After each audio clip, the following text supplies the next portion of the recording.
Sightings. Aurora, Texas, 1897. Versão brasileira, VTI Rio.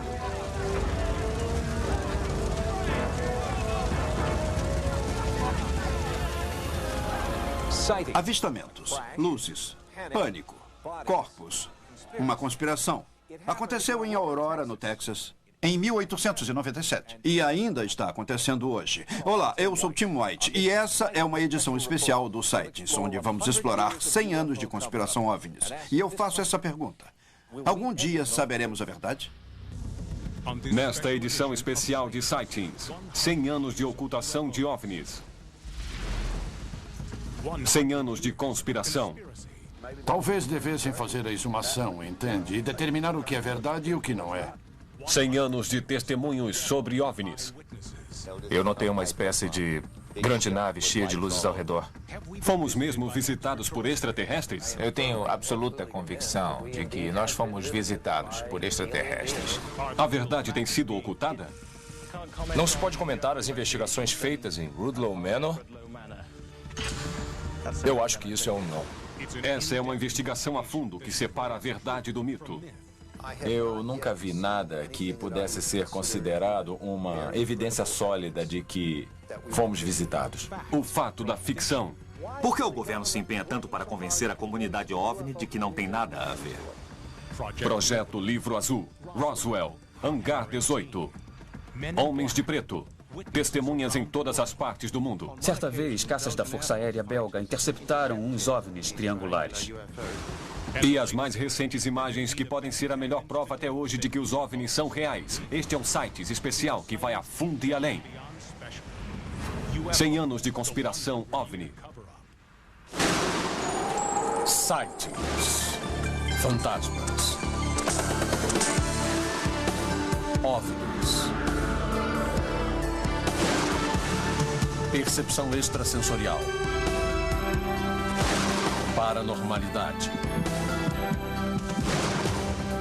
Mente. Desconhecido. Sightings. Há pouco mais de 100 anos, a semente da observação de OVNIs a nível mundial foi plantada na pequena cidade de Aurora, Texas. Desde então, foi erguida uma parede aparentemente intransponível entre o que o governo acha melhor falar e o que o público acredita que o governo realmente sabe. Mas existem rachaduras nessa parede e um recente artigo publicado em um jornal da CIA, Estudos sobre Inteligência, pode botar tudo por terra. E com isso, 100 anos de conspiração OVNI. Ver para crer? Publicações microfilmadas. OVNIs, objetos voadores não identificados. Eles são vistos em todo o mundo por milhares de pessoas, registrados em filme ou vídeo, da cidade do México até Phoenix, Arizona. Há testemunhos sérios de oficiais militares, de policiais, todos ecoando o mesmo refrão. Alguma coisa está lá fora e nós queremos saber o que é. Mas apesar das análises de alta tecnologia e avistamentos relatados desde o início da história registrada, não há resposta para o mistério dos OVNIs. Ou há? O que o governo sabe e que não está nos dizendo? Um artigo pouco discutido e que o Sightings achou em um jornal interno da CIA abriu a janela para um mundo até agora encoberto. A edição de inverno de 1997 do Estudos sobre Inteligência contém detalhes sobre os negados protocolos dos Estados Unidos referentes a OVNIs, incluindo revelações sobre a ocultação sistemática, a desinformação, a intimidação e a fraude, tanto da Força Aérea como da CIA. Jerome Clark é o autor da Enciclopédia de OVNIs. Eu sempre achei engraçado o fato da CIA acusar outras agências do governo de esconder as coisas. Eu acho isso engraçado. Eu também acho interessante porque a CIA está ratificando as alegações que os pesquisadores de OVNIs fazem há um bom tempo de que a Força Aérea está encobrindo coisas sobre os OVNIs. Me parece bastante óbvio, mas a questão principal é o que eles estão escondendo? Estão escondendo o conhecimento real sobre a presença de extraterrestres na atmosfera da Terra ou estão escondendo apenas a sua confusão e incompetência? Muitos pesquisadores consideram este informe o primeiro passo na admissão oficial de que os OVNIs existem. Mas outros advertem que, a julgar pelas ações passadas, esta pode ser uma tentativa calculada de desviar a atenção sobre o que o governo realmente sabe e quando descobriu. Por isso, os ufólogos concordam que a espera de que as autoridades revelem o que sabem acabou. É hora de agilizar o estudo dos OVNIs e é hora de expor toda a encenação. Kevin Randle estuda OVNIs há mais de 25 anos. Já faz muito tempo que a investigação de fenômenos OVNIs está nas mãos de pessoas que são interessadas, mas não nas mãos de pessoas treinadas em ciências, pessoas treinadas em técnicas de investigação. Daí que as provas reunidas não têm a qualidade necessária para convencer a comunidade científica da validade de estudar o fenômeno OVNI. Se aplicarmos padrões estritamente científicos, vamos descobrir exatamente o que está acontecendo. Aurora, Texas, 1897. Uma cidade insignificante, uma data insignificante, até compreendermos o papel na história da conspiração dos OVNIs. Há 100 anos, milhares de pessoas em todos os Estados Unidos estavam vendo aeronaves cruzando o céu. E quando uma caiu em Aurora, a era moderna da ufologia nasceu. Jim Marrs escreveu sobre essa queda histórica em seu recente livro A Agenda Alien. Na manhã de 17 de abril de 1897, um grande objeto prateado em forma de charuto flutuou lentamente sobre a cidade, tomou a direção norte rumo à Terra e aparentemente explodiu. No local do acidente, Jim Marrs me apresentou ao Wally Cheriton, um nativo do Texas que cresceu ouvindo o pessoal mais velho contar essa história da aeronave com aparência alienígena e passou anos estudando a lenda da queda em Aurora. A questão central, Wally, é que alguma coisa, há 100 anos, caiu aqui. Você acredita nisso? Bom, eu tenho que ter a mente aberta. Eu sou cético, mas eu acho que... acredito que algo aconteceu. Foi aqui. Se houve um pedaço. acidente... Isso. Essa é a área. Talvez tenha havido uma explosão, talvez não. Eu só sei que caiu. O piloto foi resgatado dos destroços, mas morreu. Mas apesar do choque sofrido por aqueles no local do desastre, a história foi relegada a um canto do jornal. As descrições como sendo algo que não pertencia a esse mundo não mereceram menção. Mas esta frase, não era habitante deste mundo, vista em um enterro cristão, hoje seria o mesmo que extraterrestre, ligando o passado ao presente. Em algum lugar deste cemitério está o corpo de alguém que não é desse mundo. O que havia no epitáfio? Era bom, eu vou desenhar para você. Era um V invertido, com um pequeno círculo e um espaço com mais 2 círculos como vigias. O desenho na pedra não é típico de uma lápide. É muito intrigante porque há anos ando por todos esses pequenos cemitérios rurais do norte do Texas e estou familiarizado com as lápides confederadas e essa não era nada do que eu já tivesse visto. E ninguém nunca pensou em cavar? Que eu saiba, não. Bill Case e eu fomos atrás e escrevemos matérias em jornais locais e levantamos a questão de que talvez devessem fazer a exumação, pois isso iria, entende, determinar o que era verdade ou não. E isso acabou criando tumulto e, de fato, colocaram policiais umas 2 semanas no cemitério até que as coisas se acalmassem. Aí, 1 ou 2 dias depois que os policiais saíram, a lápide foi levada por alguém e nunca mais foi vista. Alguns dizem que o desaparecimento da lápide faz parte de uma conspiração para impedir a investigação do lugar e assim determinar se havia um corpo alienígena enterrado ali. O acidente de Aurora se destaca porque é o primeiro em 100 anos de encontros com OVNIs e informes de corpos alienígenas enterrados pelo tempo e explicações oficiais.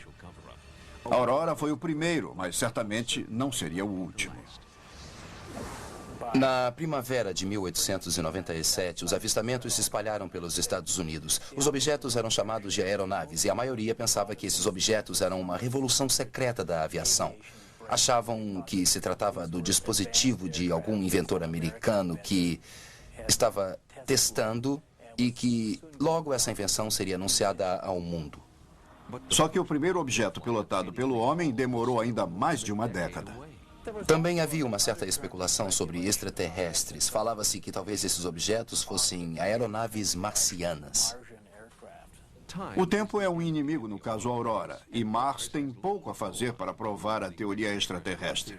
Esse é um exemplo clássico de estado de espírito. Depende de com quem você fala. Algumas pessoas, se você falar com os mais velhos, vão dizer: sim, eu estava lá, aconteceu. Obviamente, eles acreditam que aconteceu mesmo. Mas se você falar com outras pessoas, vão dizer: não, é só uma fraude. E é nisso que vão acreditar até que provas mais concretas surjam. E não estou muito ansioso por isso. Não sei se é possível alguém ter certeza do que houve.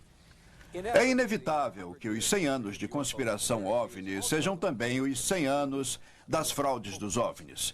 E a extensão que algumas dessas fraudes atingem é realmente impressionante. Ufólogos estão sempre à mercê desses mestres da trucagem, mas pelo menos uma fraude serviu para nos fornecer um padrão de como o governo cria e mantém uma história fabricada.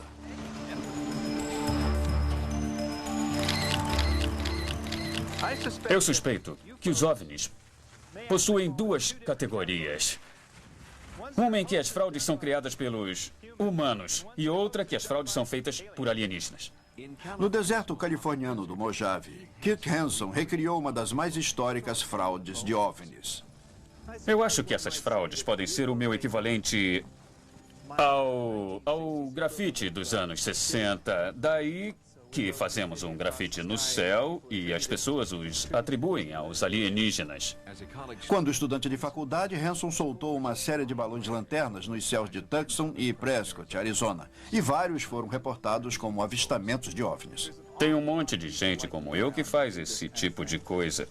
Os dois caras na Inglaterra que estavam falsificando os círculos das plantações são exemplo desse tipo de gente. Vocês sabem, os caras fazem isso.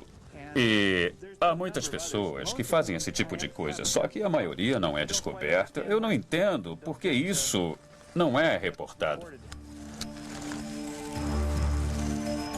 Em 1962, um dos balões de Hanson não só foi avistado pelo público, como também recebido com uma explicação oficial pela Força Aérea. Os militares insistiram que o avistamento era neon refletido em uma nuvem a baixa altitude. Essa é uma clara indicação de que o governo tende a inventar uma explicação e então a espalha como verdade. Lá vai ele.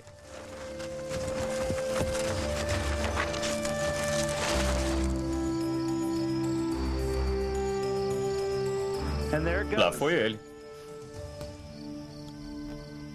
A abordagem pouco tecnológica de Hanson foi eficiente nos anos 60, mas na era moderna da ufologia, as fraudes são mais facilmente expostas e, inevitavelmente, o grande número de avistamentos acaba bastante reduzido.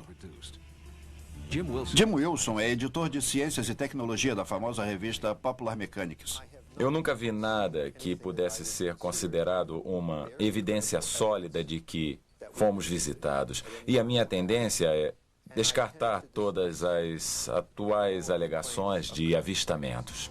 Carl Flock, um ex-funcionário do Pentágono e da CIA, discorda. Ele acha que existem muitas evidências de que os OVNIs são reais. O que temos são evidências substanciais que claramente demonstram que os OVNIs são reais. E há uma grande quantidade de coisas que descobrimos que são fenômenos naturais incomuns, mas quando eliminamos isso, o que sobra são aeronaves incomuns que vieram de algum lugar. Mas quando o avião não vem de lugar algum, quando a explicação é clara e simples, por que os informes oficiais não são honestos? O psicoterapeuta Howard Schechter estudou a psicologia dessas fraudes e como os oficiais do governo brincam com suas fraquezas. Os especialistas acabam argumentando em conferências, jornais e revistas mais sobre a veracidade, a verdade desses eventos em particular, do que sobre o trabalho que precisariam fazer para investigar outros casos. A confusão tem seu preço.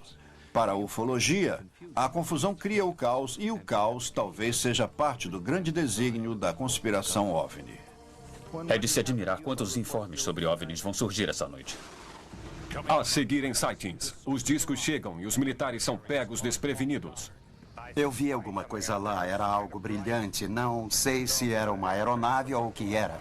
Depois, novas informações intrigantes surgem e o caso mais estranho da história da ufologia está prestes a ser resolvido. Essa é a primeira vez que eu, e acho que todos que trabalham nesse caso, ouviram falar que houve um efeito a longo prazo, que nunca havia sido reportado. E os homens de preto travam guerra contra as testemunhas de OVNIs. Estamos apresentando USA Ele veio do Vietnã. Sightings. 100 anos de conspiração OVNI. Entre 1897 e 1940, a ignorância do público foi o melhor amigo do governo. Avistamentos não documentados de OVNIs eram tidos como piadas por parte de pessoas que não sabiam a diferença entre um avião bimotor ou um guindaste. A explosão da Segunda Guerra Mundial viu surgir a invenção das câmeras portáteis de baixo custo. O uso do radar se espalhou. E, mais importante que tudo, um público vigilante e treinado a observar os céus, consciente da diferença entre amigo e inimigo. A partir daí, basear-se na credibilidade da testemunha já não era suficiente. Os discos chegaram. Nos anos 40, a Segunda Guerra Mundial foi a primeira guerra aérea desse planeta e os aviões se popularizaram rapidamente e com as aeronaves veio uma era marcada pela guerra entre as máquinas aliadas e do eixo. Quase diariamente novos segredos de guerra surgiam. Radares, sonares, novos bombardeiros e bombas atômicas mudaram a cara da guerra e fizeram dos segredos uma indústria florescente. Mas havia um tipo de máquina voadora distinta de qualquer categoria e que permanece um mistério até os dias de hoje. Eram pequenas aeronaves brilhantes que desafiavam os princípios conhecidos da aerodinâmica. Foram batizadas de caças de fogo. Os caças de fogo eram um moderno fenômeno OVNI com outro nome. Foram batizados durante a Segunda Guerra e tratavam-se de uma variedade de fenômenos. Alguns pareciam luzes amorfas, alguns eram como objetos estruturados. Eram vistos por tripulações de bombardeiros no palco da guerra na Europa e na Ásia. Eram vistos por pilotos e combatentes, tanto do lado aliado quanto do eixo. Mas parecia um caso de hipoxia, que é quando você não tem muito oxigênio. Isso é o que provavelmente acontecia com aqueles pilotos. Eles ficavam meio sonolentos. Mas para aqueles que viram os caças de fogo, hipoxia é uma explicação absurda. Robert May pertencia à artilharia na Nova Zelândia durante a Segunda Guerra. Ele ainda fica intrigado por seu avistamento mais de 50 anos depois. Eu vi uma coisa lá, era brilhante. Não sei se era uma aeronave ou o que era. Eu diria que estava viajando a uma velocidade próxima de talvez uns 250 km por hora ou 400 km por hora. E estava vindo na minha direção. Era uma luz brilhante. Era tão estranho que eu não consegui identificar porque nós sabíamos exatamente onde estavam as aeronaves inimigas. E isso foi uma coisa que aprendemos logo.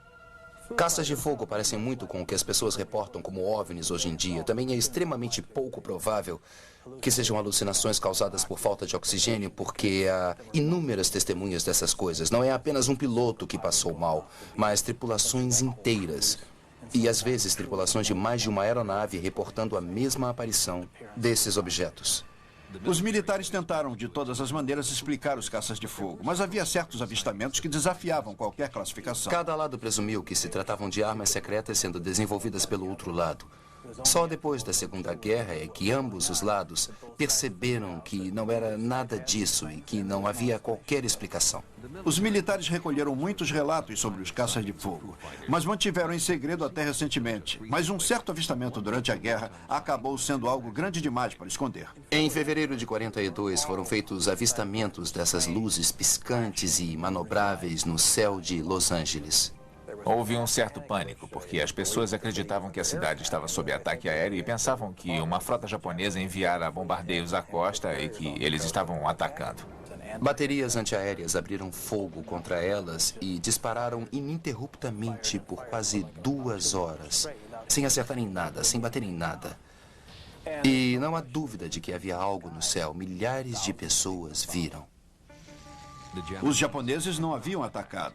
As explicações oficiais da época foram do alarme falso a aeronaves não identificadas. E até hoje não foi dada uma explicação satisfatória para o caso.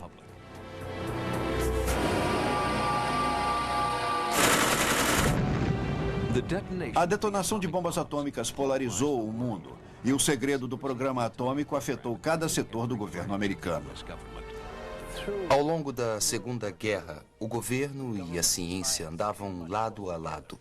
Eles haviam vencido uma guerra mundial e derrotado aqueles detestáveis e poderosos inimigos. E daí que saíram da guerra muito confiantes. E confiança é ótimo. Mas o lado negro da confiança é a arrogância.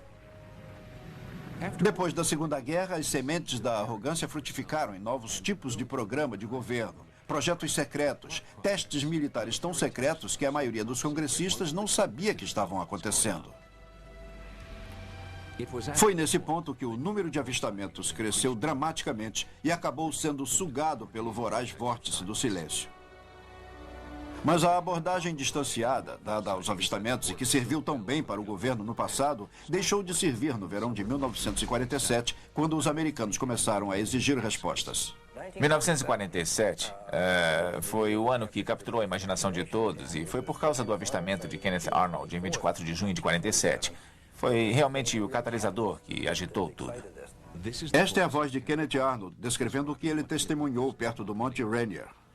A aparência era de um prato de torta cortado pela metade, com uma espécie de triângulo convexo na parte traseira.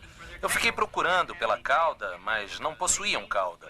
Pareciam refletir o sol como um espelho. Não voavam em formação convencional, como é ensinado no exército. Pareciam avançar, dando voltas bem acima dos picos das montanhas. Ele viu 9 desses objetos em forma de disco voando a uma velocidade que, em princípio, ele calculou em 2.700 km por hora. Outros avistamentos começaram a ocorrer muito particularmente no noroeste. Os objetos eram descritos com formato de disco e foi assim que o termo disco voador nasceu. O importante em relação a 1947 é que foi a primeira vez que o fenômeno OVNI foi reportado em grande escala em todo o país. Foi a primeira vez que o fenômeno extraterrestre foi sugerido como possível explicação. Foi a primeira vez que discutimos de verdade a ideia de visitas alienígenas aos Estados Unidos, ao mundo todo, se assim desejar.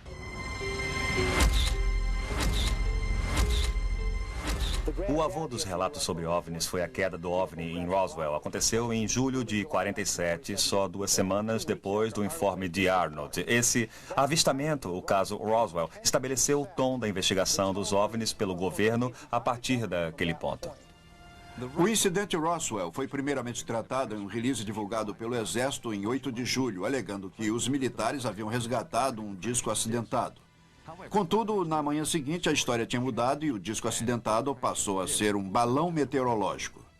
Mas é o informe oficial original que a maioria dos ufólogos tem como verdadeiro relato da queda em Roswell.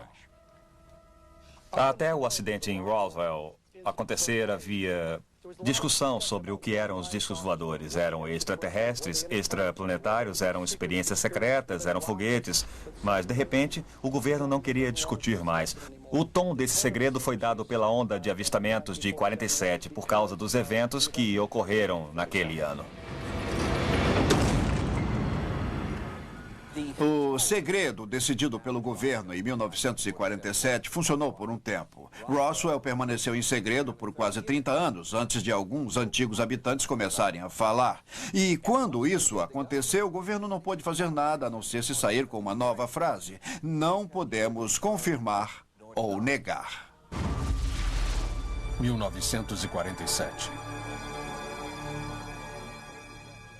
1947 é considerado por muitos ufólogos um ano de extrema importância nesses 100 anos de conspiração OVNI. Foi o aniversário de 50 anos da queda do OVNI em Aurora, Texas. Foi o ano em que ouvimos pela primeira vez o termo disco voador. E foi o ano em que o mundo pela primeira vez ouviu falar em uma pequena cidade do deserto no sudeste do Novo México. Um nome que se transformaria em sinônimo de conspiração. Roswell. Disco voador, um mistério cada vez maior. Examinei os relatos de testemunhas em todo o país e, depois de muitos cálculos, meus dados são conclusivos. De todos os itens em nossos catálogos, só há um que teria alta velocidade e a baixa resistência ao vento de um disco voador. A tampa de uma lata de lixo. Assim, os nossos impostos eram gastos em 1962. Era a operação padrão de procedimento de todos os setores militares para transformar a ameaça OVNI em uma piada. E ainda é assim que os militares tratam o fenômeno. Publicamente, pelo menos. Boa tarde, senhoras e senhores. Eu gostaria de mostrar esse livro e dizer que ele custa $18, mas tem 2 guardas armados lá fora e eles não vão deixar vocês passarem. Mas o relatório ao qual o Coronel Haynes está se referindo não é piada. É a última palavra do governo sobre o incidente Roswell. Nessa histórica conferência em 1997, o Coronel Haynes tenta fazer humor, e seu mal disfarçado desdém pelos genuinamente interessados na queda de Roswell fazem dele o porta-voz militar perfeito. Estamos certos de que assim que o relatório sair e for lido pelo público, essa será a palavra final sobre o incidente de Roswell. A conclusão do relatório não deixa dúvidas de que o que foi resgatado em Roswell, Novo México, em julho de 47, eram destroços de um projeto de pesquisa da Força Aérea e do Exército ultraconfidencial de codinome Mongol. Mongol era a tentativa de detecção acústica de explosões nucleares soviéticas e lançamentos de mísseis balísticos. O Coronel Haynes está citando Caso Encerrado, escrito pelo capitão reformado Jim McAndrew. Muitas pessoas surgiram recentemente com várias teorias sobre o que aconteceu em Roswell. Mas eu fiz uma pesquisa de 3 anos e publiquei 2 livros. Descobrimos que realmente houve uma série de ocorrências na área de Roswell.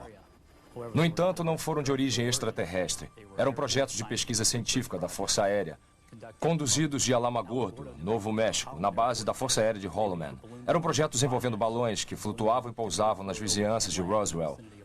O que foi reportado em 47 era um conjunto de folha de estanho, papel, borracha e varas achados num campo ao norte de Roswell. Ao longo dos anos, Roswell ganhou contornos de história de pescador. Pulou do conjunto de folha de estanho, papel, borracha e varas a 1, 2, 3, 4 locais de pouso e agora de 1 a 8 corpos de alienígenas em um período de 40 anos. A imprensa engoliu, mas os ufólogos mais engajados não se impressionaram. A Força Aérea vem usando o projeto Mongol como explicação há mais de 2 anos. E essa é apenas a mais recente de uma série de explicações que a Força Aérea vem dando desde 1947, todas as vezes alegando que tal explicação é a palavra final sobre Roswell. Quando se ouve a palavra Roswell, isso resume tudo que o governo quer encobrir, de discos voadores acidentados a corpos de alienígenas.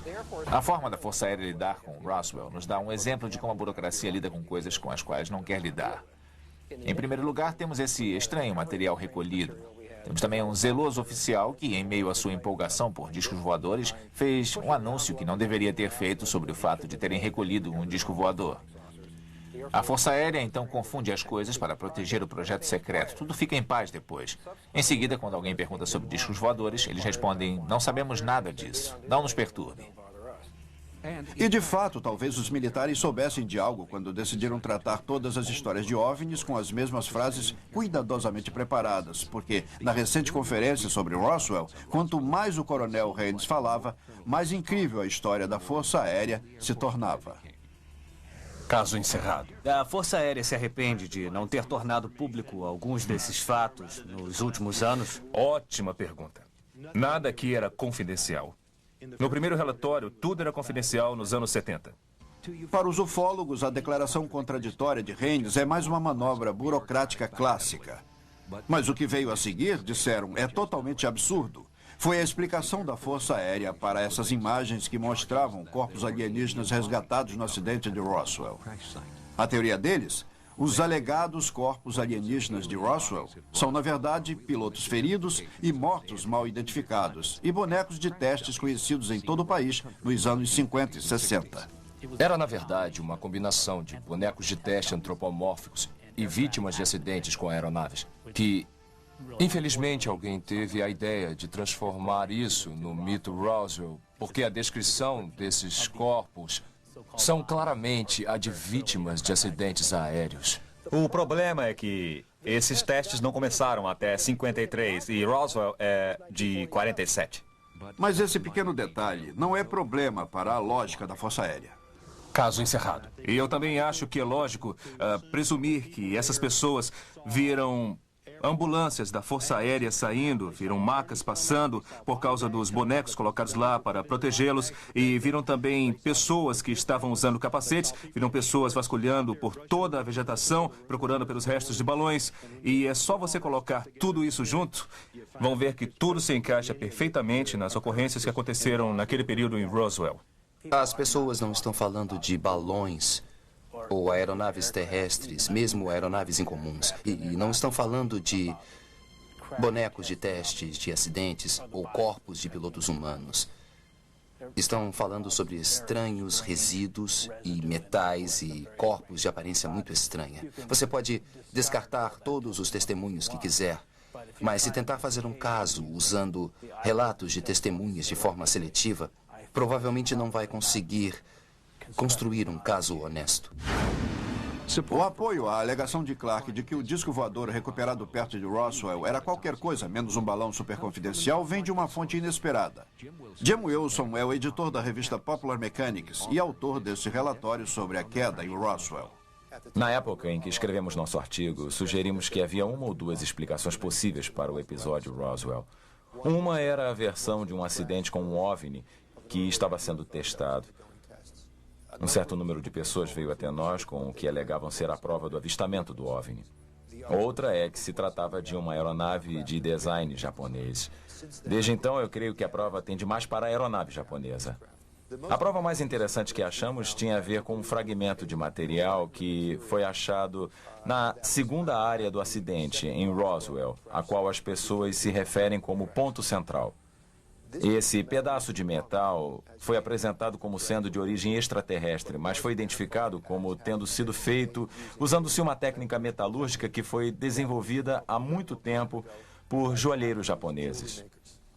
E isso acabou nos levando a acreditar que esse veículo que caiu em Roswell era talvez de design japonês e talvez estivesse transportando um piloto japonês. Não há qualquer prova de que os corpos recuperados em Roswell fossem de japoneses, sem mencionar o fato de que as pessoas que estavam no local, as testemunhas, teriam reconhecido os corpos como japoneses, pois eles seriam humanos, mas eles não fizeram isso.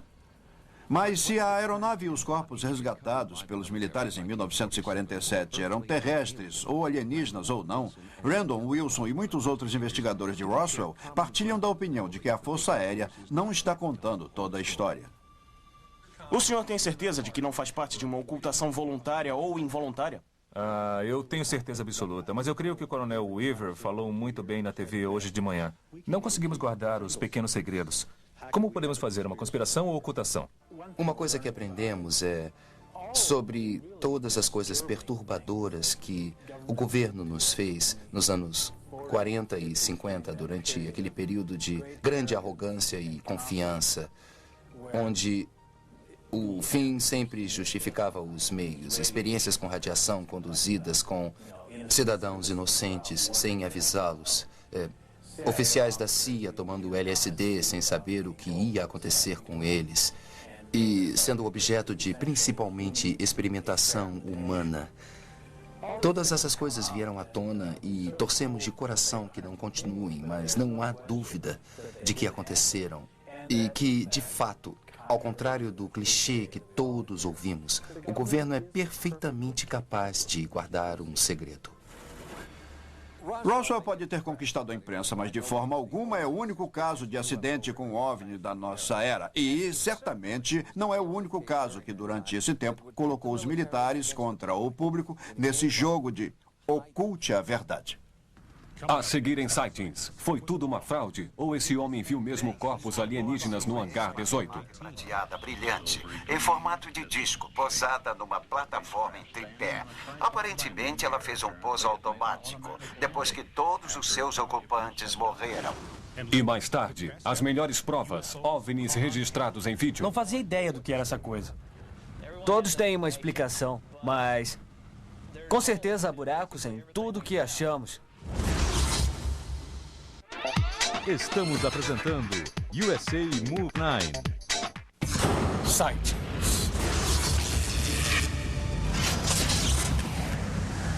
Cem anos de conspiração óbvia. A queda suspeita e subsequente resposta do governo em Roswell, Novo México, marcam o início de uma era crítica nos 100 anos de conspiração OVNI. O público começou a exigir cada vez mais informações sobre um alarmante e crescente número de avistamentos. E o governo começou a dar cada vez menos e menos detalhes sobre o que sabia. Teve início a Guerra dos OVNIs. A Guerra Fria dos OVNIs. Algo que aprendemos é sobre Todas as coisas perturbadoras que o governo fez conosco durante os anos 40 e 50. E nós sabíamos que havia coisas de antes da Guerra Fria que só agora estão vindo à tona. E algumas dessas coisas com certeza envolviam a investigação do governo referente aos OVNIs, o conhecimento do governo sobre provas de OVNIs. O governo é muito bom em guardar segredo, independente do que as pessoas digam. Eles guardaram segredos atômicos, eles se certificaram de que ninguém espalhasse o segredo antes da Segunda Guerra. De repente, eles dão de cara com o maior dos segredos. Não estamos sós no universo. No final dos anos 40 ao final dos anos 60, programas de governo foram criados para estudar e, aos olhos da maioria dos pesquisadores de OVNIs, descredibilizar o fenômeno OVNI. Houve o Projeto Sign, o Projeto Grudge e depois o mais importante secreto, embora conhecido por todos. O Projeto Livro Azul foi muito pernicioso e acho que depois de um certo ponto as investigações não eram conduzidas objetiva ou efetivamente como deveriam ou poderiam ter sido. Mas, mesmo assim, foi reunido um grande material e um incrível amontoado de dados muito úteis para nós e que precisaria ser garimpado e estudado. O Projeto Livro Azul pode ter sido uma unidade para confundir o público, mas, dizem alguns ufólogos, o trabalho real de ocultação de dados relativos a OVNIs era feito a centenas de metros na sede do Projeto Livro Azul, em um prédio super confidencial na base aérea de Wright-Patterson, conhecido como Hangar 18. Havia rumores de que corpos alienígenas e aeronaves acidentadas circulavam entre vários pesquisadores de OVNIs.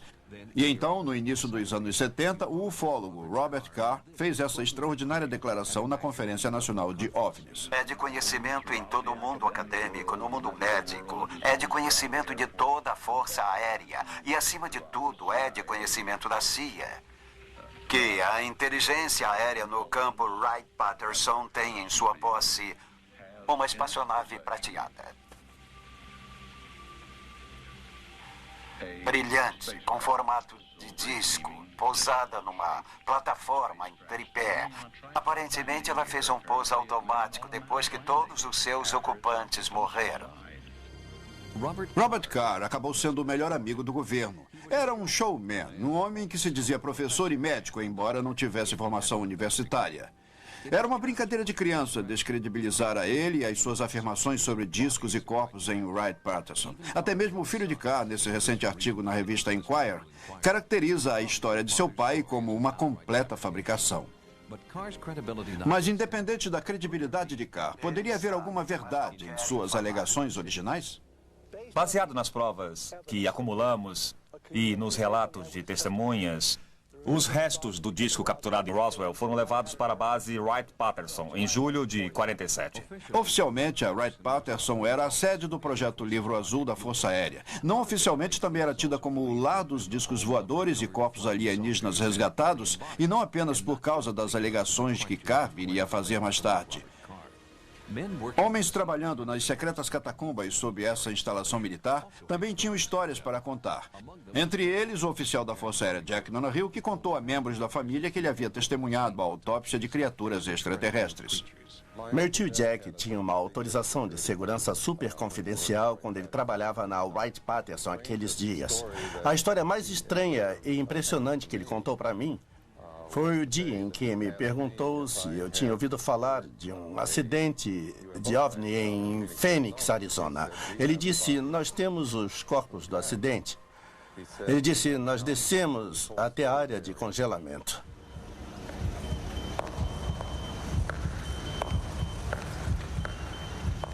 Havia uma mesa de aço imaculado numa sala arrumada como um pequeno laboratório. Um homem me disse, veja isso. Jack olhou para o corpo. Jack me contou que naquele momento estavam fazendo a autópsia dos corpos. A cabeça tinha o formato básico de um crânio humano, só que muito pequeno. O homem disse, melhor não ficar muito tempo aqui, e deixaram a sala. Eu tentei falar disso mais tarde, e ele me disse, esquece. Esquece todo esse incidente. E eu disse, como assim esquecer? E ele disse, esquece. Nunca aconteceu. Conversamos com pessoas que estavam em voos de aeronaves, conversamos com quem estava envolvido, com pessoas que estavam na Wright-Patterson na época e todas falaram do material que havia lá. Sabemos que ficou lá por um bom tempo. O que não sabemos é se ainda está lá. A Wright-Patterson seria o local lógico para se levar um disco recuperado, porque a base era a sede da Divisão de Tecnologia Militar da Força Aérea, onde armas alemãs e japoneses estavam sofrendo uma reengenharia. A reengenharia ou engenharia da reversão é o processo de pegar um objeto desconhecido e desmontá-lo e testá-lo para tentar fazê-lo funcionar, para saber o que o faz funcionar. E, de fato, depois de 1947, houve um significativo número de aeronaves com design de discos voadores saindo da Wright-Patterson. O nível de envolvimento dos Estados Unidos com aeronaves com formato de disco sempre foi minimizado e só foi por ocasião da época em que houve uma liberdade de informação que tivemos uma boa ideia de como os Estados Unidos estavam ativamente atrás de tecnologia de discos voadores nos anos 50. 2 projetos superconfidenciais, cujo conteúdo foi recentemente liberado, oferecem provas de que a engenharia de reversão foi uma parte importante e significativa nos avanços da engenharia do pós-guerra. Primeiro foi a Operação Paperclip. A Operação Paperclip foi desencadeada no final da Segunda Guerra, quando os americanos, assim como os aliados e, é claro, os russos, queriam entender ao máximo da tecnologia nazista com que estavam lidando, particularmente a tecnologia de mísseis e tecnologia nuclear e assim por diante. E nós sabemos agora que os segredos aprendidos com essa Operação Paperclip levou os Estados Unidos em uma nova direção, em direção ao espaço. Menos conhecido, no entanto, é outro projeto superconfidencial. O Silverbug foi um relatório preparado pela comunidade da inteligência sobre o trabalho que estava sendo feito nos Estados Unidos para desenvolver um tipo de aeronave circular. Mostramos no artigo de nossa revista os desenhos das partes dessa aeronave que, na realidade, vieram da Alemanha. Sabemos com certeza que várias estruturas do veículo foram construídas. Não ficaria surpreso se algum desses veículos, que as pessoas dizem ter visto em hangares secretos, sejam de fato essas estruturas. Mas a teoria de Wilson não é universal. A única aeronave em forma de disco desenvolvida pelo governo dos Estados Unidos provou ser um fracasso incontestável.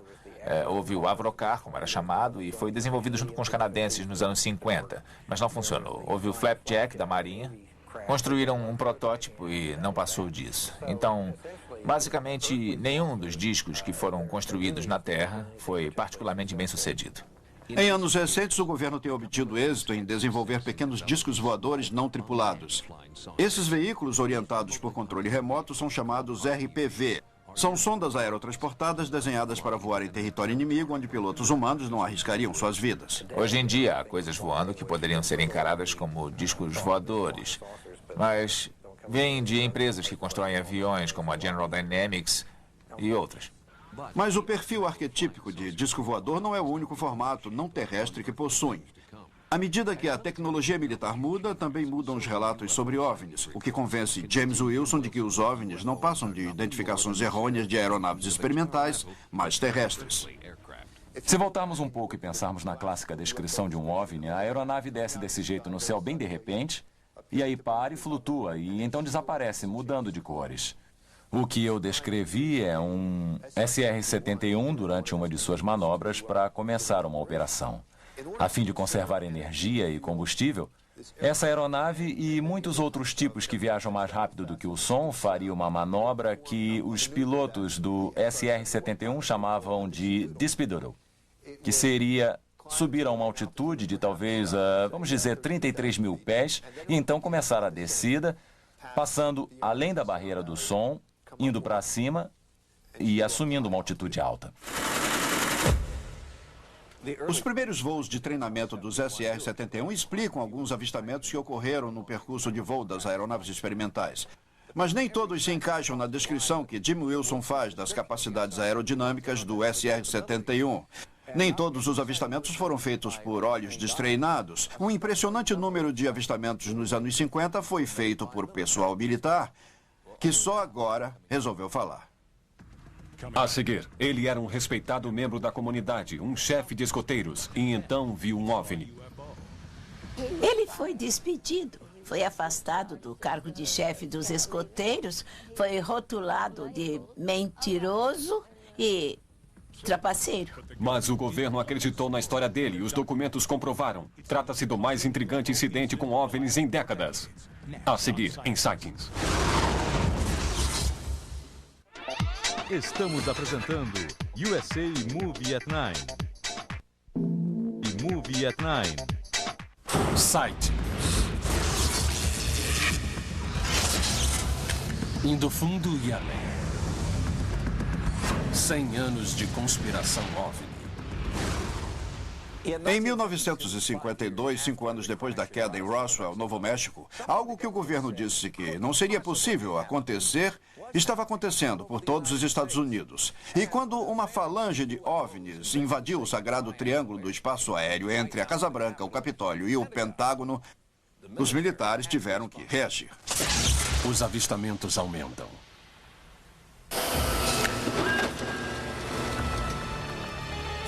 Em 1952. No verão de 1952, uma das maiores ondas da história do fenômeno OVNI eclodiu por todos os Estados Unidos. E seu clímax foi uma série de incidentes impressionantes que aconteceu na capital, Washington, em julho, quando todos os tipos de objetos foram vistos sobre a capital da nação, registrados por radares de 3 aeroportos de Washington, na área da capital. Repórter Steve Johnson. A Força Aérea Americana estava preocupada porque enviaram algumas aeronaves para perseguir esses avistamentos do radar e alguns dos pilotos, quando levantaram voo, conseguiram fixar os radares nesses objetos e os perseguiram.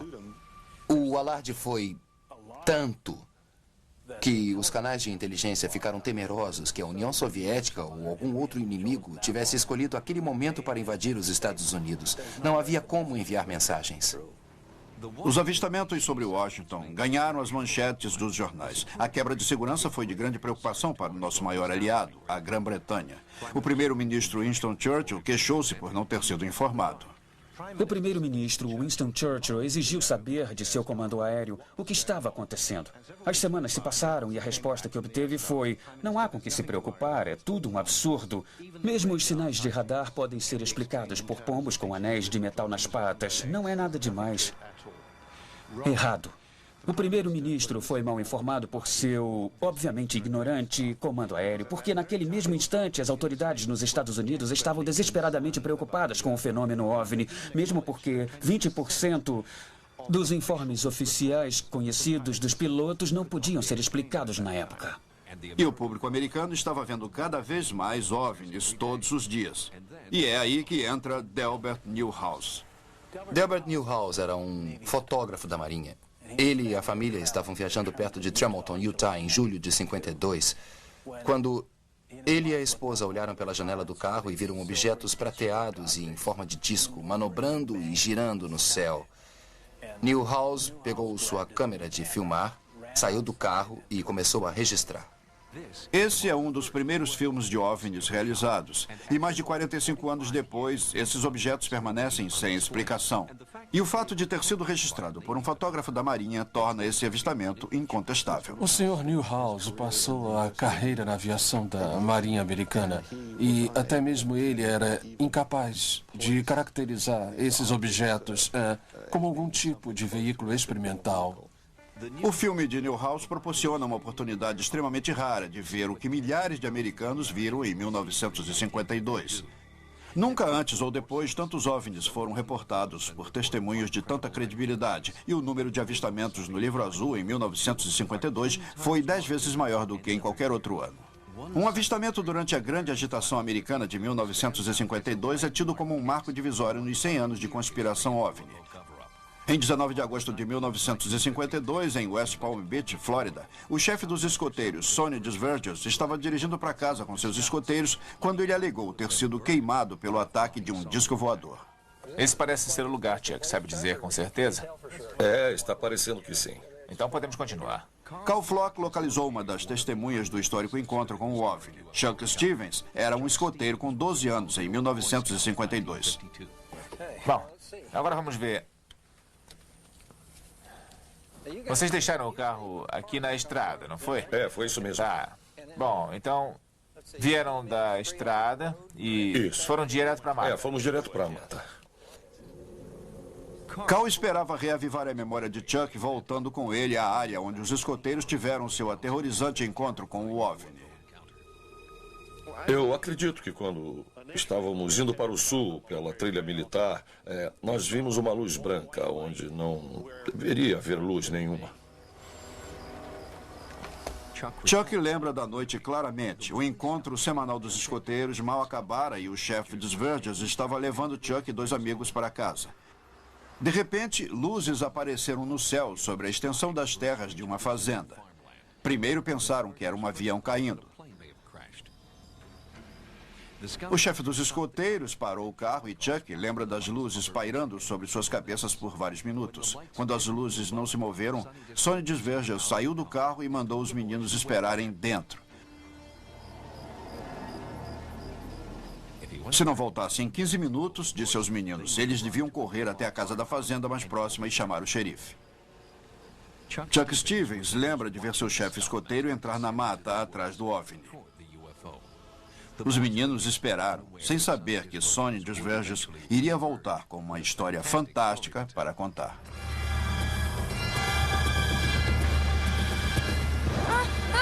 Socorro! Vamos sair daqui! Nós estávamos correndo no meio da floresta. Todos queriam ficar na frente, entende? Tínhamos medo de que algo acontecesse com quem ficasse para trás. Por isso, queríamos ficar na frente. Mas enquanto estavam correndo, vocês ainda podiam ver as luzes nas árvores ou não davam não, mais? as luzes ficaram atrás de nós e, por sorte, bem atrás. Sei, claro. Vocês estavam tentando deixá-las para trás. Com certeza. Quando chegamos a uma fazenda, chamamos o xerife e ele chegou e nos pegou e nos trouxe de volta. E quando voltamos ao carro do Sonny, o Sonny estava saindo da mata. No relatório oficial, o xerife observou que o uniforme dele estava chamuscado. Ele tinha queimaduras na face e nos braços. Mas o OVNI não podia ser mais visto e o xerife só tinha a palavra de Sonny Desverges sobre o que havia acontecido. Chuck Stevens se recorda, no entanto, que havia provas do contato com o OVNI no local. Nos pinheiros havia um ramo quebrado, como, por exemplo, nesse ponto aqui. Como se estourasse e a seiva estava correndo da árvore. Sei, e havia por acaso alguma outra prova do incidente ou alguma coisa que tenha caído? Não sei. A vegetação ao redor estava murcha por causa do intenso calor, eu acho. E houve informes posteriores de que acharam o solo na área em que o Sonny indicou muito quente e afundado a uns 40 a 50 centímetros abaixo da superfície. Os agora liberados arquivos do Livro Azul apoiam as recordações de um menino de 12 anos. E o relato, que já foi secreto, revela que não apenas ufólogos estavam interessados nesse caso. Página após página, foto após foto, provas físicas coletadas pelo pessoal da Força Aérea apenas algumas horas depois do incidente ainda fazem parte dos arquivos do governo sobre o contato imediato do chefe dos escoteiros. Uma peça importante deste caso, que é extremamente intrigante, porque, caso contrário, poderia ser há muito tempo ignorado ou considerado uma fraude, é a prova física encontrada na vegetação que foi coletada pela Força Aérea. Embora possam existir algumas explicações, ninguém ficou satisfeito até hoje, pelo que eu sei.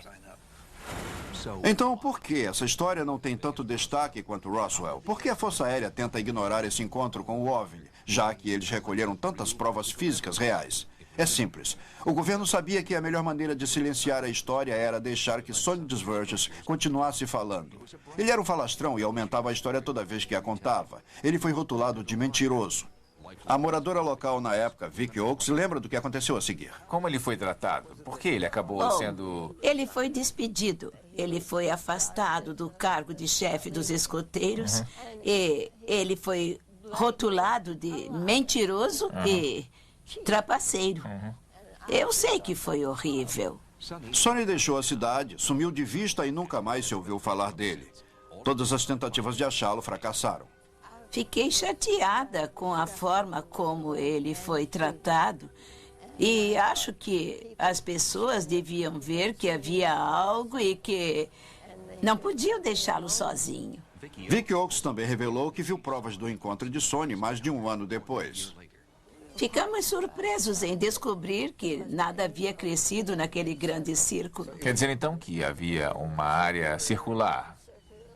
Uma grande área que parece ter sido queimada, chamuscada, calcinada, sei lá, mas ainda estava lá como se fosse deixada de lado. E eu fiquei pensando, mas por que ninguém vem aqui para ver essa prova ao invés de tratar aquele homem tão mal? Essa foi a primeira vez que eu, e acho que qualquer um trabalhando nesse caso, já ouviu falar de um efeito tão prolongado que nunca havia sido reportado. Outras provas que o governo queria esconder para deixar o público de fora da verdade vêm de Lyman Bradford, que viu um OVNI em 1952 com seus próprios olhos. Eu me lembro que eu estava olhando naquela direção, que é o leste, e eu notei uma grande nave com luzes ao redor. Estava tão iluminada que tive uma boa visão dela. E estava descendo, eu acho que a uns 18, 20 metros, ao nível do chão. Lyman fez o que qualquer garoto de 7 anos faria. Ele correu para chamar o pai.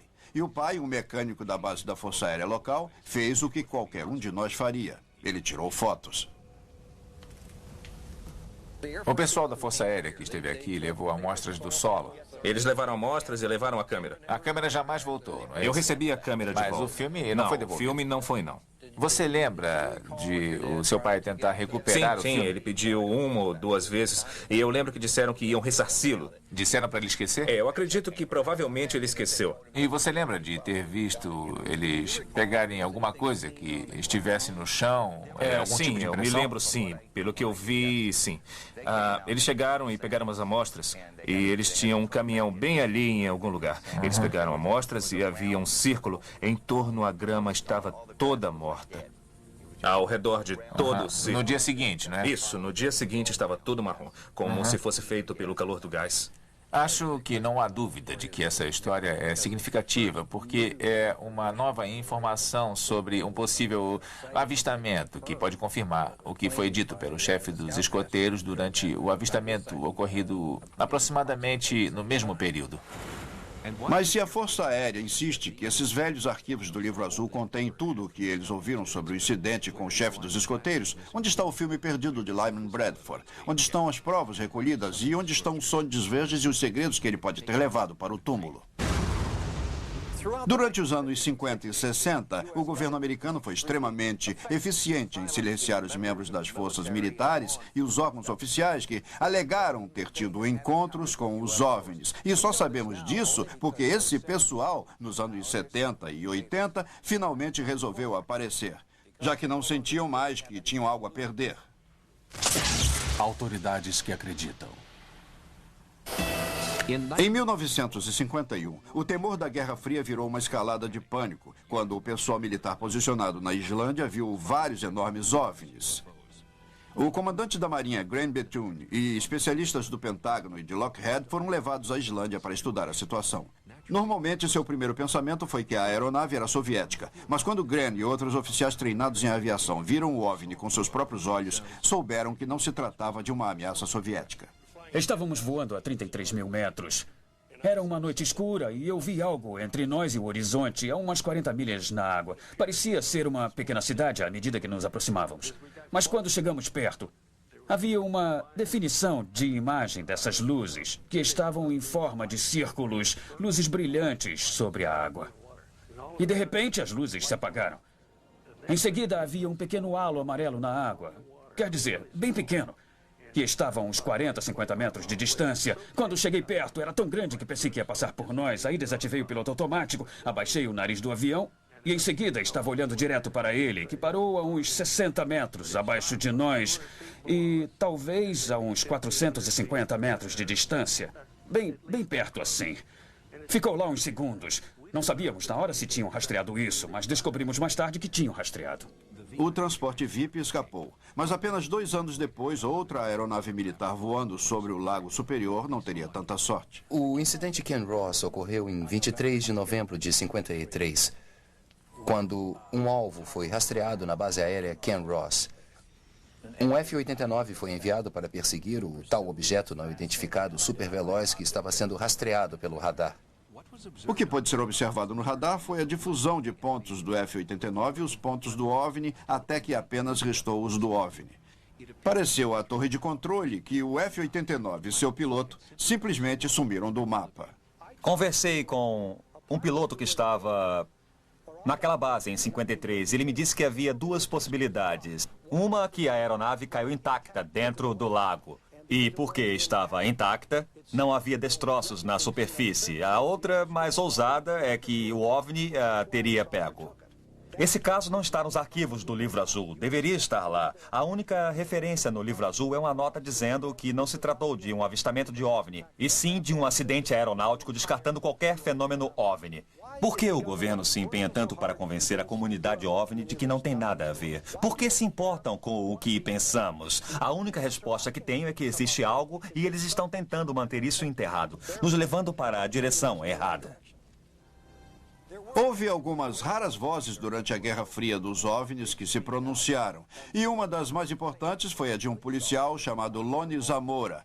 Seu encontro com uma nave em forma de ovo em Socorro, Novo México, mudaria a face da ufologia para sempre. 1965. Socorro é uma cidadezinha tranquila agora, mas há 3 décadas o lugar ficou apinhado de repórteres que queriam falar com esse homem. Lonnie Zamora continua no centro de um histórico e controvertido evento OVNI. E hoje vai levar os sites ao local de seu contato imediato em 1965. Eu podia ver um objeto branco posicionado entre 1 ou 2 arbustos bem ali. E eu tinha que ir bem devagar porque a estrada era ruim e as pedras eram muito grandes. Eu saí do carro e olhei para o arroio e vi aquele objeto de aparência branca. Era uma espécie de ovo bem grande, maior que um carro. Foi naqueles arbustos ali que ele estava e o objeto estava posicionado entre os 2. Eu comecei a me aproximar para ver o que era e então ouvi uma grande explosão na parte de baixo. E começou a sair fogo e eu comecei a correr para o meu carro de polícia para me proteger. Eu podia sentir o calor emanado porque estava ventando. E então o objeto começou a subir e a uns 6 ou 9 metros ficou parado lá um instante. E aí levantou o voo. Zamora pediu reforços e quando 2 patrulheiros estaduais chegaram, eles também viram as evidências. Eles vieram aqui e viram essa grande pedra bem aqui. Ainda estava em chamas. E aí eles viram as marcas das pernas da nave. Havia 4 delas. E eles viram as marcas por todo lugar. Esse é o único caso do projeto Livro Azul em que a testemunha alega ter visto criaturas dentro da nave. Héctor Quintanilla, que dirigiu o projeto Livro Azul e um cético assumido, admitiu em um artigo que ele escreveu em um então secreto documento da CIA, chamado Estudos em Inteligência, que esse era um caso que ele jamais podia explicar, e mais que isso, ele firmemente acreditava que Zamora viu mesmo algum tipo de máquina voadora que a Força Aérea jamais foi capaz de explicar. Esse é um dos mais intrigantes e, para mim, mais indicativo caso de visitação alienígena que nós temos no livro. A explicação oficial foi que Lonnie Zamora havia visto o voo teste de um módulo lunar e não se preocupou com o fato de que Zamora descreveu a forma como a de um ovo e liso, não trapezoide, com relevos. Então, mais tarde, naquele ano, outro OVNI foi avistado por 2 policiais e dessa vez o governo não conseguiu se sair com qualquer explicação. No Houston Chronicle, o chefe de reportagem Steve Johnson investigou aquele que é conhecido como o avistamento McCoy Good. Sua pesquisa se encontra no site do Houston Chronicle. Esse foi um avistamento de 1965 e envolvia 2 homens da lei, corretos e idôneos. E o seu avistamento foi investigado pela Força Aérea. Ele foi revisado por muitos pesquisadores de OVNIs e a sua reputação era tamanha que ninguém nunca questionou o seu testemunho sobre o que viram. E o que eles viram era realmente impressionante. Usando a informação do website, o Sightings foi até a pacata cidade texana de Colômbia. Foi lá que encontramos a testemunha Billy McCoy.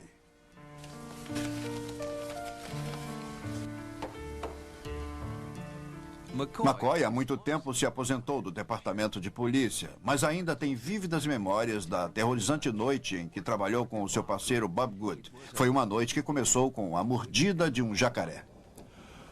Bob trabalhou numa reserva e tinha um jacaré de 1 metro em um tanque. E ele contou que ia mudar o jacaré para outro tanque e foi aí que foi mordido no dedo.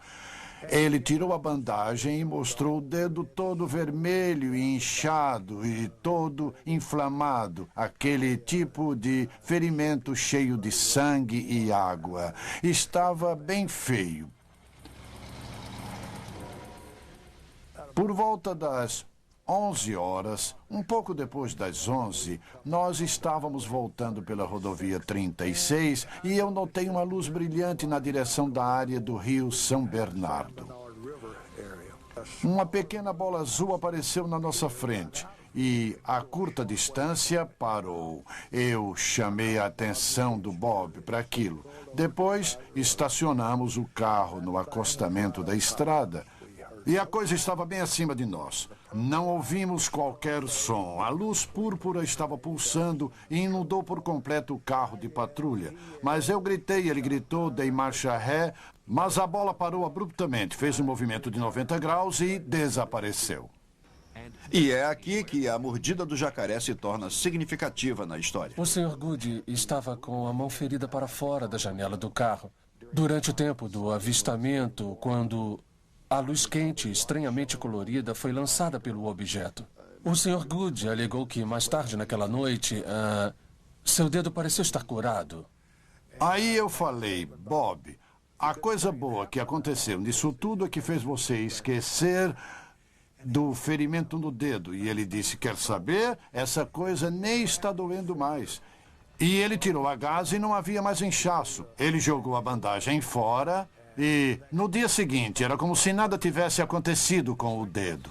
Outro componente fascinante desse contato aconteceu 2 dias depois, quando o policial Good foi procurado por 2 homens misteriosos. Esse foi um dos primeiros casos documentados daquilo que nos referimos agora como homens de preto. 2 caras apareceram no tribunal e pediram para falar com os policiais que tinham feito o avistamento. Eles usavam ternos pretos e chapéu coco. Bob disse que os tais caras começaram a contar para ele o que havia acontecido conosco. Eles disseram a ele que se tivéssemos parado e não tivéssemos fugido da aeronave, ela teria pousado e seríamos saudados por pessoas muito parecidas conosco. Seríamos convidados a ir a bordo e daríamos um passeio e seríamos trazidos de volta são e salvos. Nós ficamos curiosos a respeito desses caras, porque ninguém, pelo que soubemos, os havia enviado para nos entrevistar. Parece que os homens de preto costumam visitar pessoas que viram um OVNI, e o governo admite que isso acontece, e daí suponho que o que aconteceu conosco aconteceu com outras pessoas. O Projeto Azul da Força Aérea investigou esse avistamento. A Força Aérea determinou que não havia neblina. A lua era quase cheia. Eles não conseguiram achar nada que fizesse nossa história não ser verdadeira. Billy McCoy lembra que os outros policiais não entenderam por que eles não enfrentaram o OVNI.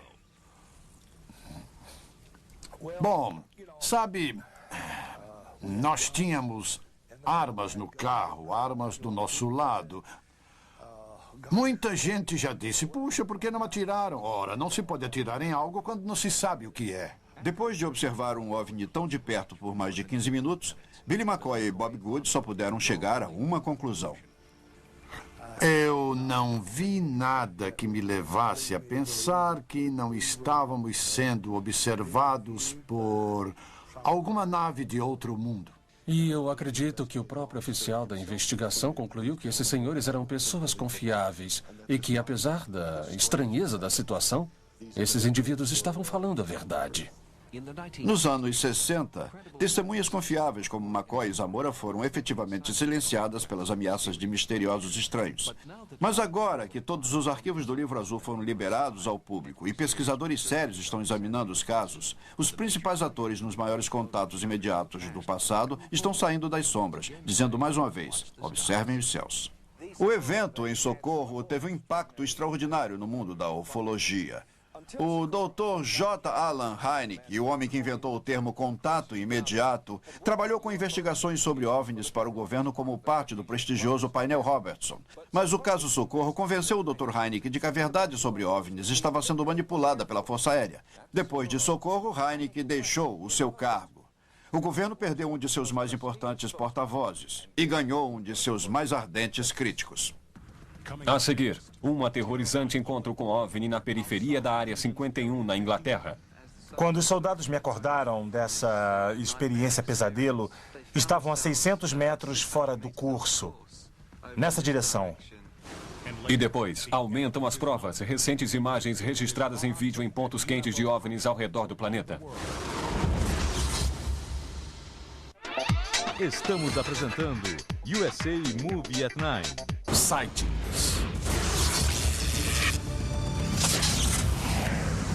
100 anos de conspiração OVNI. Somente nos últimos 40 anos, os ufólogos começaram a se organizar e se mobilizar. Os avanços que deram é de impressionar. E com a organização vem o respeito. Agora, a ufologia não é mais vista como uma ciência à parte. Está atraindo cada vez mais pessoas dispostas a quebrar o segredo de governo. Agora o mundo sabe. Ministério da Defesa. O que é super confidencial na América já não é mais na Espanha e na Bélgica. Esses países quebraram o sigilo para revelar os segredos dos relatórios sobre OVNIs ao público. Mas nem toda a Europa é tão receptiva. Isso foi o que aconteceu ao ufólogo britânico Matt Williams, quando ele tentou obter respostas em uma determinada base na Grã-Bretanha. Então não quer comentar sobre as histórias de investigação de OVNI em Rudloe Manor?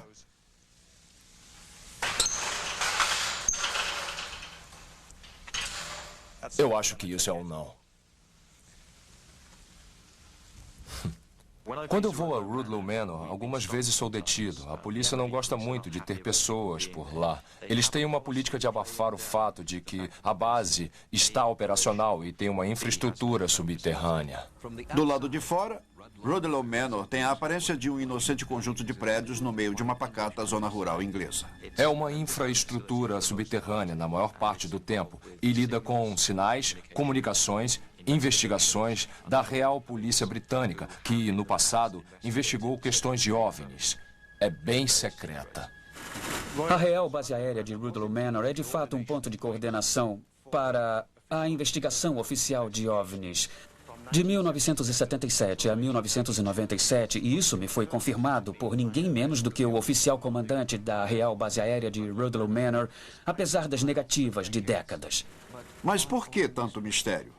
Que segredos podem existir nos subterrâneos dessa base militar? Tem havido avistamentos perto da Real Base Aérea. Tem havido aeronaves desviadas para interceptar OVNIs. Não sabemos que objetos são esses, porque os arquivos não nos dizem nada, mas certamente Rudloe Manor, estando no centro dessa área, teve sua própria atividade ufológica. Seria uma mera coincidência que uma das bases mais secretas da Grã-Bretanha esteja localizada numa área de tanta atividade ufológica? Ufólogos e paranormais dizem que não. A área onde Rudloe Manor está situada é, na realidade, uma linha de energia. E há coisas incomuns ligadas à área onde Rudloe Manor está. Lá existe um túnel que vai até Boscombe Downs. Aparentemente, é um túnel de 30 quilômetros que atravessa o país. E esse túnel sai perto de Stonehenge.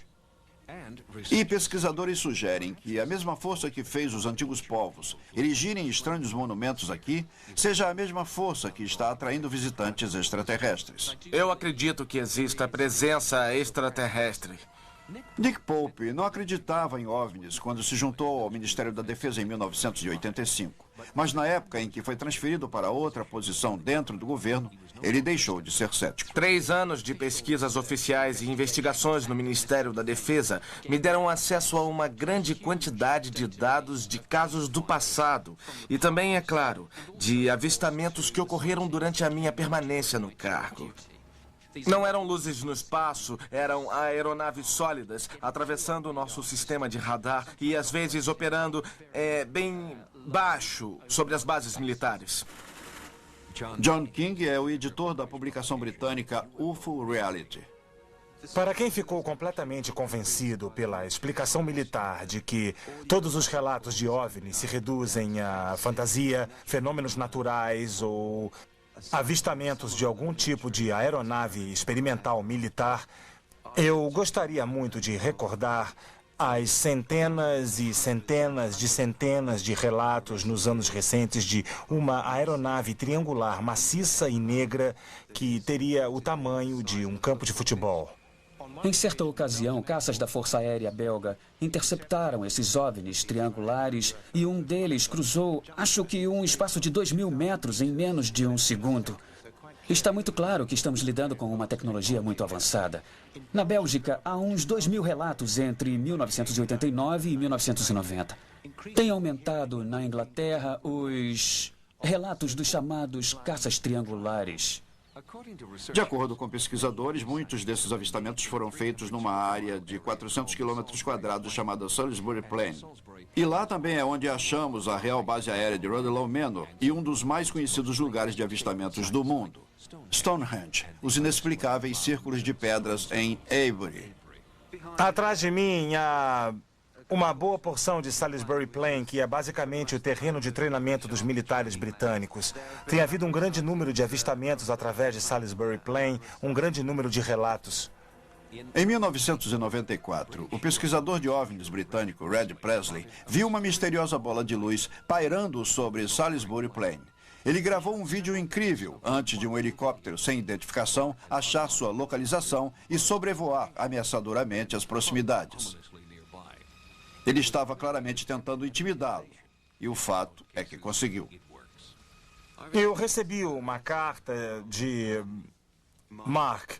Ele era um ex-soldado.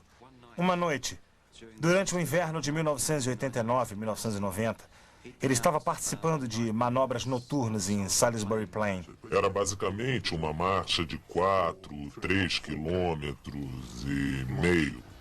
Mark, um ex-soldado britânico posicionado perto de Salisbury Plain, pediu para não revelar a sua identidade e também ter sua voz alterada. Ele ainda teme represálias por parte do Ministério da Defesa britânico.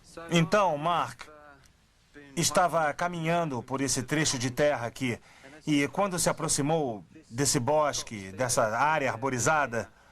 Parecia perto do lugar onde íamos ser pegos, mas do nosso lado esquerdo. De repente, uma aeronave maciça, parecendo que vinha de lugar nenhum. E era grande, imensa, uma nave triangular. E eles jogaram luzes refletoras como se procurassem por alguma coisa. E a próxima coisa que Mark se lembra é de um cara vestido de preto, traje de voo preto, saindo do bosque e se aproximando dos soldados, incluindo Mark, segurando uma vara, um objeto pontudo. Senti como se fosse um carneiro encurralado. Foi como se um cone de luz nos envolvesse, tipo uma sensação de zumbido envolvendo o seu corpo. Foi, como ele disse, um cone de luz azul que acabou envolvendo os 6 soldados e dominou totalmente as suas mentes. Foi uma experiência assustadora. É como se tivesse perdido o controle, que alguém estivesse me controlando. Você não tem controle sobre nada. E os soldados acordaram dessa espécie de experiência pesadelo e estavam a 600 metros fora do curso, nessa direção, se perguntando aonde estavam e como haviam chegado lá. Foi uma sensação de perda de tempo que me deixou muito agitado. A sensação que sempre me vem à mente é que eu fui feito de cobaia. Realmente eu fiquei muito zangado com isso. Quanto mais testemunhas saem das sombras, a esperança é que mais países revelem o que sabem. Porque, como Nick Pope diz, os OVNIs ainda são de grande interesse para os governos do mundo. Eu sei com certeza, é claro, que o governo inglês investiga ativamente os OVNIs, porque esse foi o meu trabalho com eles por 3 anos. A atitude dos governos em todo o mundo varia muito. Em minha opinião, é porque a maioria dos governos em todo o mundo não tem acesso à informação total. Estou convencido de que o governo dos Estados Unidos sabe mais do que ninguém e, portanto, eles têm mais razão para querer ocultar a informação. 100 anos depois de Aurora, 50 depois de Roswell, Está cada vez mais difícil para o governo ocultar o que ele sabe. À medida que a tecnologia avançou a partir da Segunda Guerra, impulsionando a ufologia numa nova era, o mesmo vai acontecer no próximo milênio. E agora, nossos instrumentos são muito mais sofisticados. As provas estão aumentando. Lan Lanphier e Jared Bostic são caçadores de tempestades profissionais. Eles gravam todos os fenômenos atmosféricos conhecidos, mas seu treinamento profissional não os preparou para o que aconteceu durante uma tempestade em Oklahoma. Em 25 de março de 97, Jared e eu estávamos caçando um tornado que estava se formando sobre Duncan, no Oklahoma. Eu tinha uma pequena câmera digital preparada para filmar e estávamos filmando os cúmulos e o tornado que se aproximava. Estava à direita, em frente ao cúmulo. Quando eles voltaram ao vídeo, compreenderam que tinham registrado uma imagem de um OVNI. O que vimos no vídeo era basicamente um objeto se movendo muito rápido mesmo. As pessoas a quem perguntamos estimaram que estava em Mach 10 a 30 km por hora, baseado em certas suposições sobre o filme, o ângulo da lente e todo tipo de coisas estranhas. Outro professor disse que o objeto devia ser autoiluminado. O avistamento Lanphier-Bostic ilustra até que ponto a análise chegou desde o avistamento de aeronaves há 100 anos. Fomos ao Laboratório Nacional de Meteorologia em Normal, Oklahoma. E o diretor, os vice-diretores e todos os demais especialistas, mais um grupo de cientistas, olharam essa fita juntos. Eles não faziam ideia do que era, mas disseram que definitivamente não se relacionava com um fenômeno meteorológico climático. O videotape foi analisado pelo pesquisador da NASA, Otto Vogt. Se olharmos o vídeo de Lanphier, o que veremos é um objeto se movendo ao longo do campo e bem rápido. A questão é, o que é esse objeto? Qual o tamanho? Qual a velocidade? Vogt normalmente analisa imagens de vídeos enviados pelos ônibus espaciais. Recentemente, ele andou estudando duas anomalias atmosféricas conhecidas como sprites e jets. Analisar imagens incríveis é o trabalho de Vogt. Mas o vídeo Lanphier-Bostic o deixou confuso. Vocês podem ver à frente do meu dedo onde ele está. Esse é o movimento do objeto em câmera lenta. Está se movendo do canto inferior direito, vai se mover até a nuvem aqui e vai sair de vista na direção do canto. Não acredito que seja um relâmpago, porque não vejo o efeito de relâmpago na nuvem nesse período de tempo da tempestade. E do ponto de vista do vídeo, eu não sei que objeto é. Pode ser um meteorito, sim. Mas depois de pilotar um avião e até mesmo um helicóptero e sobrevoar a possível área de impacto, eu não achei nada. Não havia absolutamente nada lá. O objeto não é um relâmpago, não é uma vaca voadora, não são fragmentos na frente da lente da minha câmera e também não é nada associado à tempestade. Não é uma bola de beisebol sendo jogada a 6 quilômetros. Eu não faço ideia do que é essa coisa. Eu nunca vi nada como isso antes, só isso. Nem como caçador de tempestade, nem como observador comum. Maiores análises do filme Lanphier-Bostic estão em andamento e podem ser acompanhadas no website de Lan Lanphier, em www.windchase.com. Mas, ironicamente, eliminar as possibilidades do que o objeto não é apenas aumenta o mistério sobre o que é. Isso prova ser verdade na cidade do México, onde milhares de pessoas vêm observando avistamentos inexplicáveis há anos. O repórter investigativo Jaime Musson acompanha avistamentos no México desde que eles começaram, em 1991. Deve ser difícil acreditar que em uma cidade com 20 milhões de pessoas, praticamente todas as tardes você possa ver um OVNI. Durante os últimos anos, milhares de pessoas testemunham o aparecimento de objetos voadores não identificados. Agora, com tantos avistamentos e tantos vídeos, tento ir atrás de mais provas concretas. Mas o ritmo é muito lento. As novas imagens de OVNIs mais dramáticas aconteceram na cidade do México e foram registradas em 1997. Essas imagens incríveis estão atualmente no centro de um acalorado debate em websites sérios em toda a internet. Infelizmente, o programa mexicano de pesquisa de OVNIs está apenas começando. Por isso, apesar dos muitos vídeos de OVNIs e de um profundo exame desses vídeos por especialistas, os eventos da cidade do México permanecem um mistério. Nesse país, os grupos de ufólogos têm uma vantagem distinta. O mais recente evento OVNI em Phoenix, Arizona, ilustra a que ponto chegamos. Na noite de 13 de março de 1997, luzes estranhas apareceram sobre Phoenix. Imediatamente, os telefones no Centro Nacional de Acompanhamento de Discos Voadores ficaram congestionados com tantos relatos de avistamentos e cada videocâmera caseira parecia estar sendo usada. Este é um OVNI que não se pode ignorar. Eu tinha acabado de ver TV, então eu notei uma luz sobre as montanhas, mais para o leste, como eu nunca havia visto antes. Eu estava com a minha câmera, estava mexendo com ela, então eu decidi sair e registrar para ver como ia aparecer na fita. E enquanto eu registrava a luz, de repente, à direita, uma fileira inteira de luzes apareceu em sequência. Eu filmei o padrão por aproximadamente 3 minutos e meio até que as luzes desapareceram. Havia milhares de relatos chegando, inclusive um grande número no norte de Phoenix, em Prescott, Arizona. O ufólogo Michael Tanner dirigiu até Prescott para o encontro com testemunhas. Eu vou apresentá-los. Este é Roger, Steve, Liz... Como vai? É um prazer. A Anne você já conhece. Tudo bem. Estávamos indo para casa e as crianças viram uma formação de nuvens abaixo daquelas colinas ali. O que nós vimos estava do outro lado de Glassford Hill e estava vindo de Pauling e do aeroporto de Prescott e vinha direto para nossa casa. E este é o tamanho relativo da lua cheia. É. Michael Tanner levou o material que ele reuniu em sua investigação de campo para seu escritório em Phoenix, onde ele investiga avistamentos com seus sócios Jim Deletoso e Bill Hamilton. E aí, pessoal, tudo bem? Tudo.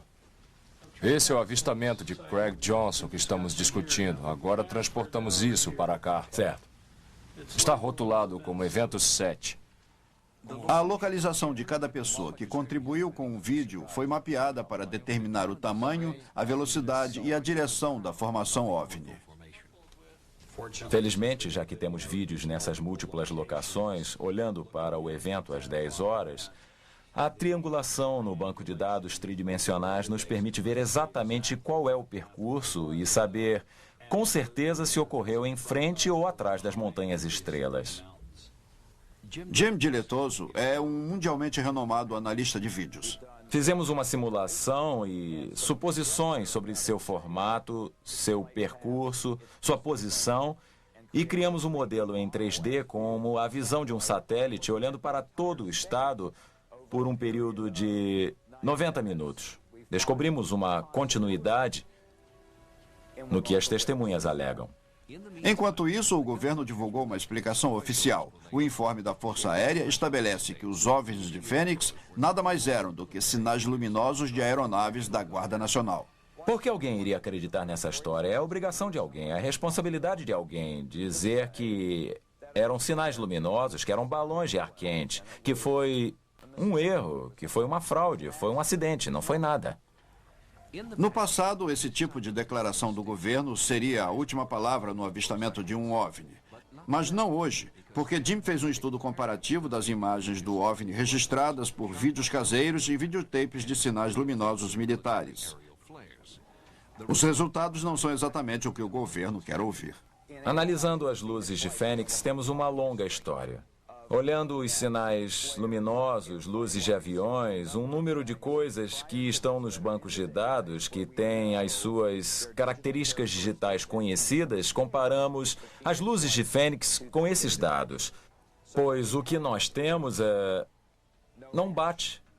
E a taxonomia que resta descreve que é a mesma taxonomia de luzes desconhecidas em outros lugares do mundo. Seja lá o que tenha criado as luzes, requer um alto nível de tecnologia.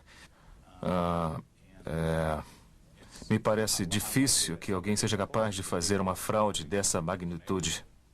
As luzes de Phoenix criaram uma confederação inteiramente nova, vamos dizer assim, entre os investigadores de OVNIs em todo o mundo, que veem que alguma coisa agora tremenda aconteceu, sem uma explicação lógica. Para os ufólogos, o evento em Fênix é importante porque ele se encaixa numa série de avistamentos similares ocorridos na Grã-Bretanha, África do Norte e Japão. Será esse o formato da nave extraterrestre da nossa época? O disco já era. Vida longa ao triângulo.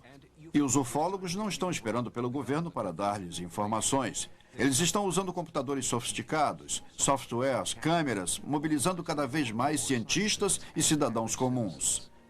O novo milênio da ufologia nasceu. E pelo que sabemos da atual situação dos OVNIs, da maneira que o governo vê, a esperança é que o governo vá finalmente nos contar a verdade sobre o passado. Eventualmente o governo vai anunciar que o que aconteceu em Roswell foi a queda de uma nave, ou uma nave vai pousar numa nação fora dos Estados Unidos, ou no Pentágono, na Casa Branca, com a presença de toda a imprensa. A minha mente crítica me diz que ainda não há provas, mas o meu instinto, se prefere assim, e meu coração dizem que eu estou absolutamente convencido de que, de fato, fomos visitados por seres alienígenas de um outro mundo. Agora temos que encarar isso e ver o que podemos fazer para conseguir uma prova. A questão OVNI não vai ser resolvida até a ciência tratá-la como uma questão científica. Essa coisa não pode ser um mistério para sempre. Seria ingenuidade negar que os 100 anos de conspiração OVNI não tiveram seus desenganos. Houve fraudes, aeronaves experimentais mal identificadas e estranhas anomalias atmosféricas. Mas tem havido tantos casos suficientes envoltos pelo mistério de um padrão oficial de negação que temos que admitir pelo menos a possibilidade de que alguém ou algo lá fora está tentando fazer contato. Se pararmos para olhar, o contato nunca vai ser feito. Este é o Sightings. Eu sou Tim White.